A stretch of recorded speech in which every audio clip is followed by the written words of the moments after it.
County in southeastern Wisconsin until 4:15 p.m.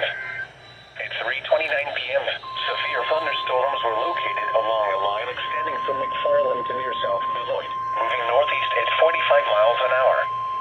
Hazard, 60 miles an hour wind gusts and nickel-size hail. Source, radar indicated. Impact, expect damage to roofs, siding, and trees.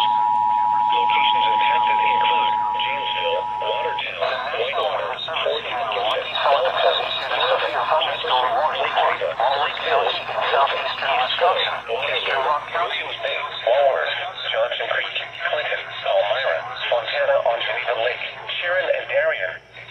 People attending the Whitewater movement should seek safe shelter immediately. For your protection, move to an interior room at 45 miles an hour.